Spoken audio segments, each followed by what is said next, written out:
long-standing protocol. This is the good part.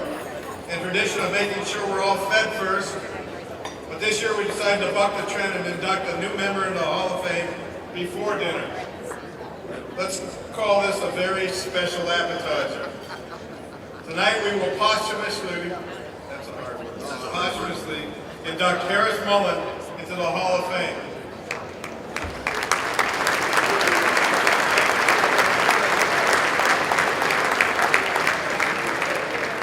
Stan, I must confess I didn't know who Harris was before this process, but stay tuned for an amazing presentation.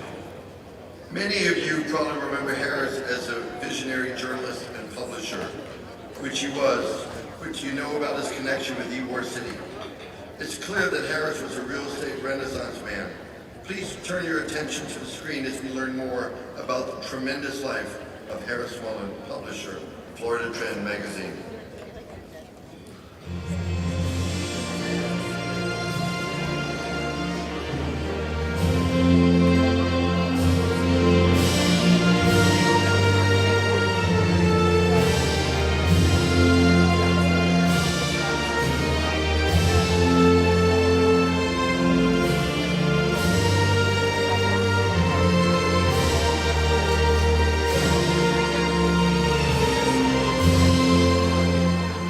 Harris talked me into leaving a perfectly good job on Wall Street, where I was a financial columnist in 1972, to come back home to Florida and join him at Florida Trend. And I did that, and it pretty much changed my life. He had started the magazine in 1958. It had grown and was successful those years before I came aboard, but it was a great opportunity to do a lot more with the magazine. When Harris sold the magazine, Florida Trend, to the Times Publishing Company, I came in as the new publisher of Florida Trend. And Harris was, the first thing I should say about Harris, a true gentleman. And he took me under his wings, and he explained to me everything about the publishing world in a series of lunches over the first year of our ownership and working together with him. I was in the advertising business for a number of years, and we bought advertising in Florida Trend magazine for our clients. He was a good guy in the community. I got to know him and we became friends. Harris Mullen was several things. As I've already said, he was a gentleman. But number two, he was an entrepreneur. He knew how to start and develop something from scratch. His family, as you may know, owned a magazine called Florida Grower and Rancher. And he decided at that time, in 1958, to start Florida Trend magazine as a business magazine. He thought the future was more in business for the state of Florida than in agriculture. And he was right.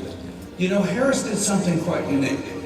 He created a magazine that connected all of the places in Florida that had never been connected before. If you were in Tampa, you didn't know what was going on in the business community in Miami. Through Miami, you didn't know what was going on in Jacksonville. What Harris could do was see the future.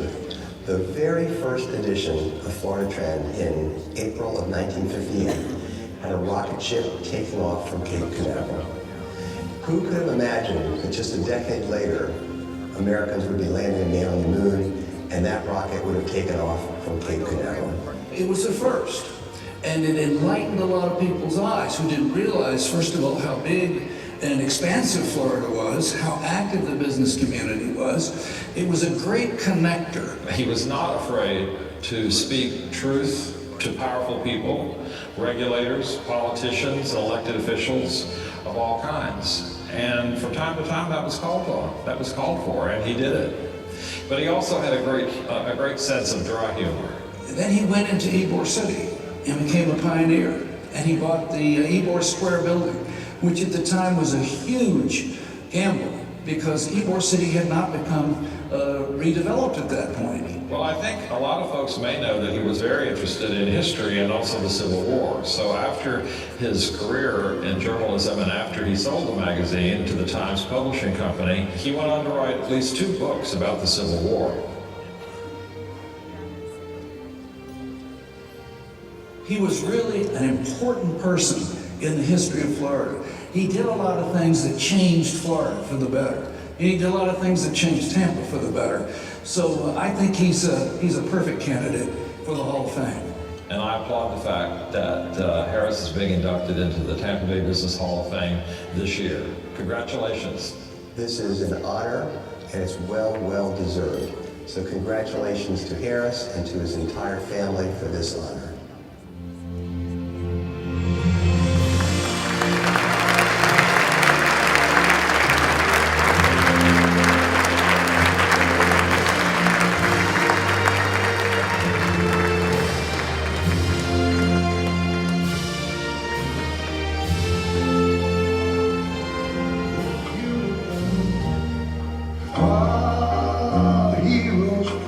Ladies and gentlemen, please welcome to the stage, accepting the Hall of Fame award on behalf of her father and the entire Mullen family, Julie Mullen Lux.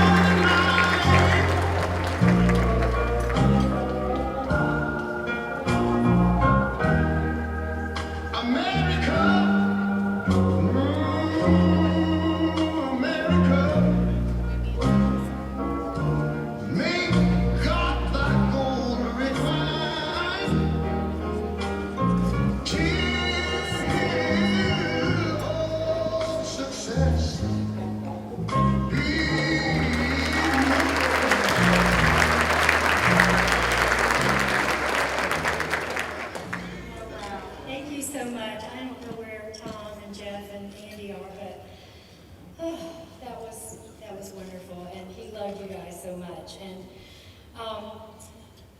I couldn't come up here by myself. I have the whole rotten bunch, which my father lovingly liked to refer to us. I was button number 1 when he finally got a portable phone, and Sandy Moore was button number 2, and Nancy Griscom, button number 3, and Harris Mullen Jr., button number 4. But since I'm the oldest, I'm having to do this. But thank you on behalf of our whole family. My son Michael and his wife Leela, who loved my father, and his niece, his granddaughter Lindsay, my husband Steve. As an aside, my daughter-in-law's grandmother's here tonight, Maud Pallardy, and Maud's grandmother, happened to receive this award in 1990, and so I thought that was kind of special.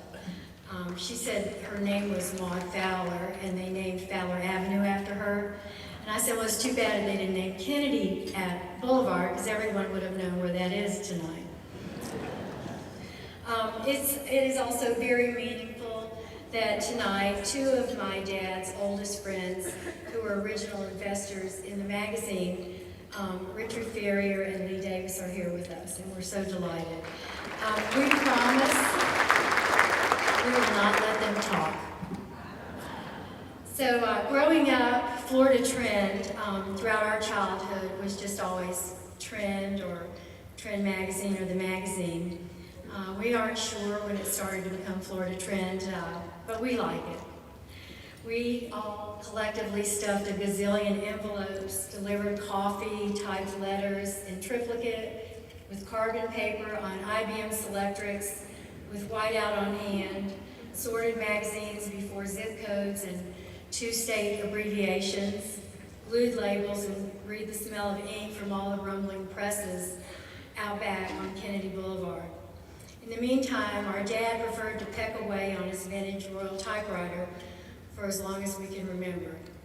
Occasionally, he would invite us to join the ad guys and the editors to go to Pepe's for lunch, and we would pile into the sedan with their cigars glowing in July with the windows up. Back then, most everybody wore coats and ties and smoked, sort of like Mad Men. Not really. We didn't make much, maybe 25 cents an hour, but today we know we learned much. And even though we now have to pay for our subscriptions, we really don't mind. Our dad, Harris Mullen, had an extraordinary 84 years.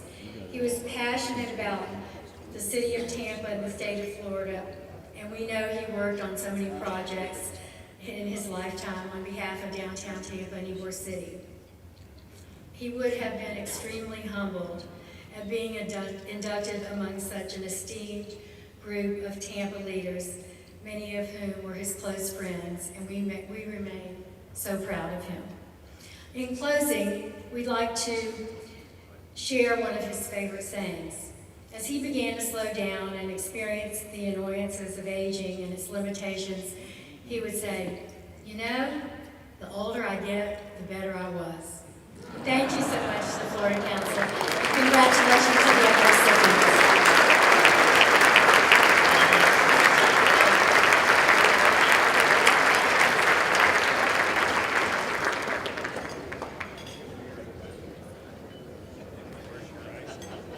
Congratulations to the Mullen family. Your father was a tremendous man and contributed greatly to our region and our state. We now welcome everyone to enjoy your dinner.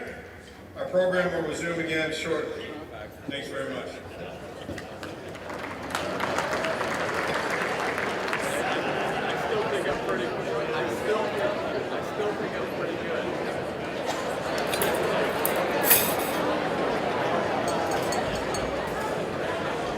Yo! It's great to be with you here this evening.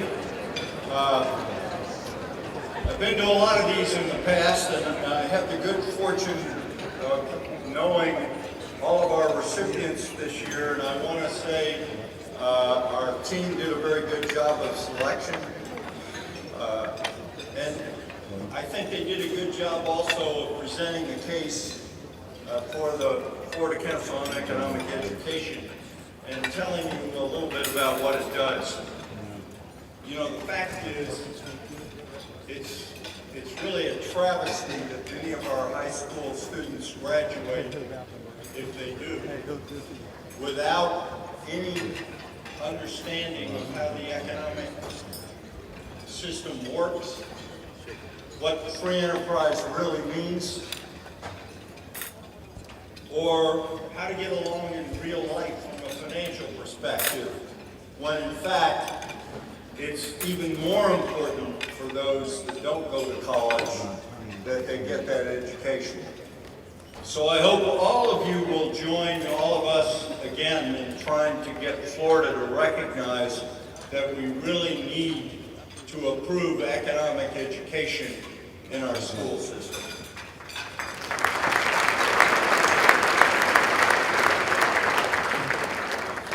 You know, the wonderful thing that the Education Council does do is to help train our teachers, because unfortunately, many of them haven't had much education in the real world of business and in the real world of life. A lot of them are young. And so it's very important that we have great examples of teachers who can join us at events like this and tell us what it meant to them to be involved in the program. And I think that we now give them many more tools than we did when I was chairman of this organization and brought the stock market game to the state of Florida. So I really take great pleasure in introducing the student who had the highest returns in the stock market game in history. Kyle Penrod and his teacher Joel Goodrick from Newsom High School in Hillsborough County are here with us tonight. And I think we should invite them up here so that all of us can get a lesson in portfolio management.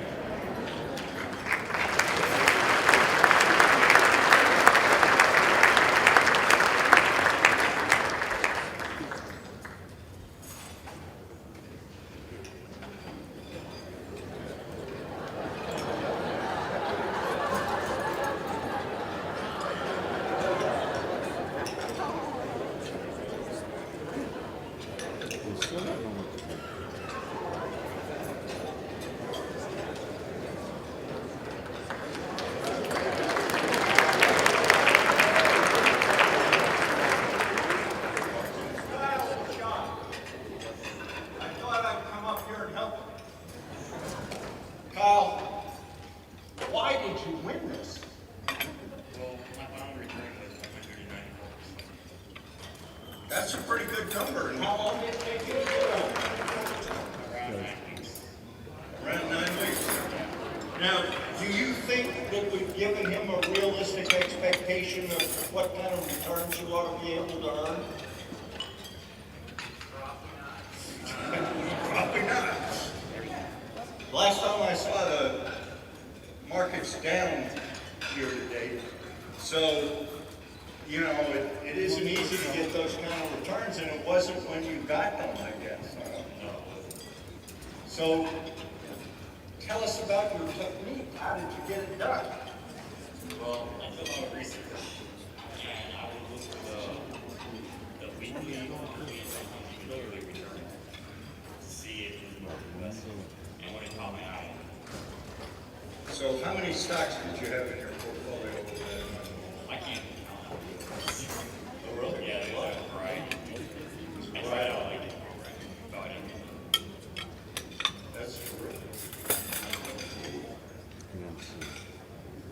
And how did you get him into the point where he could understand how to do this kind of investing? I mean, the fact that he appreciates the importance of doing research is extremely important. So, and by the way, you can drop an application off at our chairman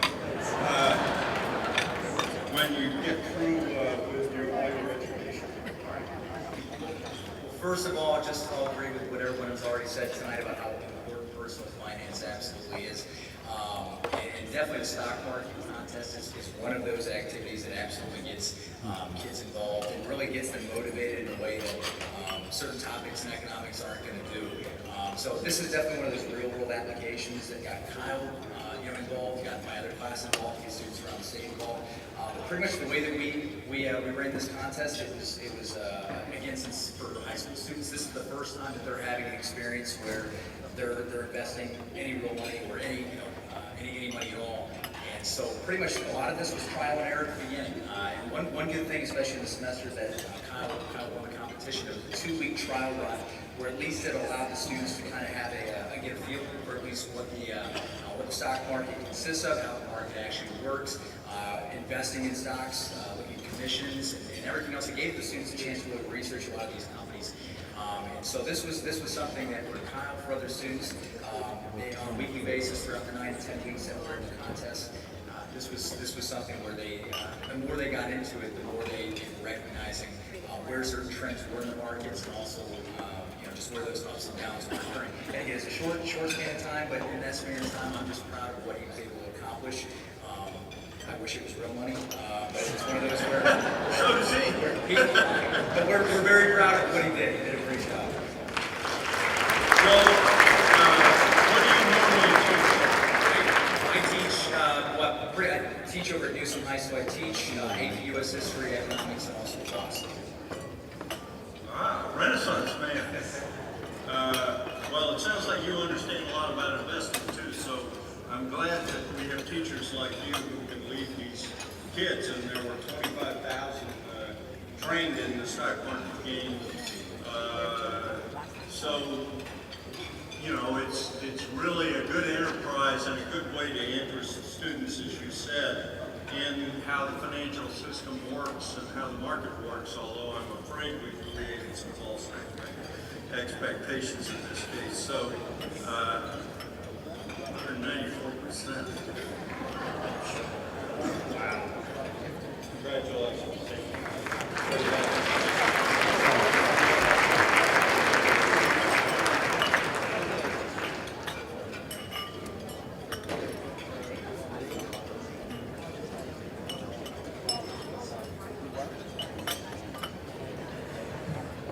Nice use of the script, Tom. I appreciate that.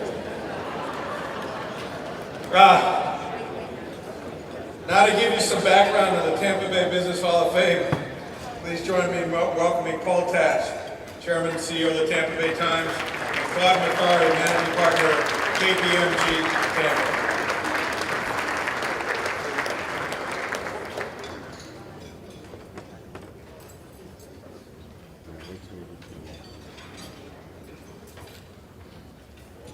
Well, thank you and good evening.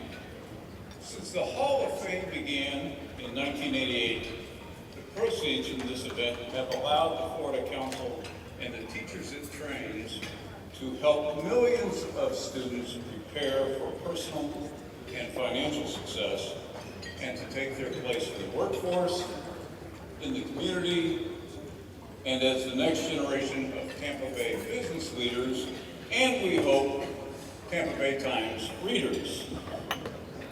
When their turn comes to run for President of the United States, maybe they will be better prepared than some of the current crop of candidates. So, on behalf of the Times, I'd like to say how pleased we are to be partners with the Florida Council as the new media sponsor for the Tampa Bay Business Hall of Fame, especially in the year that the founder of Florida Trend is on. You know, Claude, it takes a lifetime of accomplishments to be nominated or join the Hall of Fame. In your program is a list of honorees going back all the way to that first Hall of Fame awards 29 years ago. These are champions who played a pivotal role in growing our economy and enhancing the quality of life in the Tampa Bay region. That's right. Each Hall of Fame honoree is successful because of fundamental understanding of basic economic principles, sound financial decision-making, which is the cornerstone of the training that the Florida Council provides teachers and students. Something I know we all agree is needed in today's society. That's why, in addition to KPMG sponsoring the Hall of Fame for the past 29 years, I'm also a member of the Florida Council Board of Directors. Since that first Hall of Fame, more than 175 individuals have been selected by their peers to join this illustrious group. In addition to our new inductees, we welcome back previous Hall of Fame honorees who are with us tonight. They're the ones in the audience wearing those medallions. On this, the 29th anniversary of the Hall of Fame, we honor them all.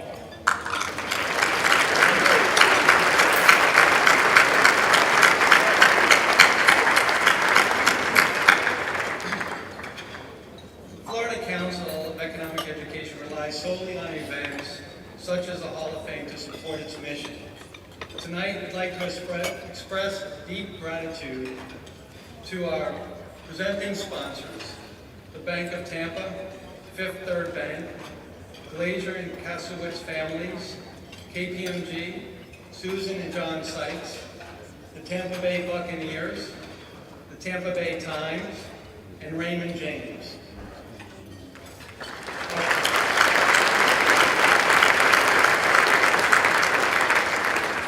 Our platinum sponsor, Simon and Associates Wealth Management of Raymond James.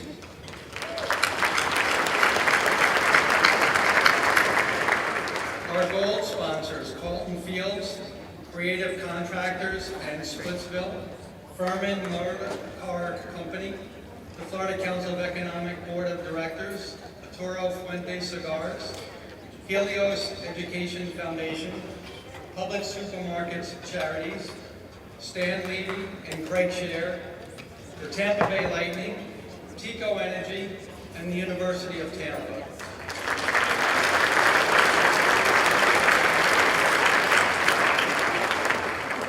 And of course, we'd like to thank all of our many corporate table sponsors, which can be found on page 42 of your programs. Thank you all for being a part of this evening, and congratulations to the Tampa Bay Hall of Fame class of 2016.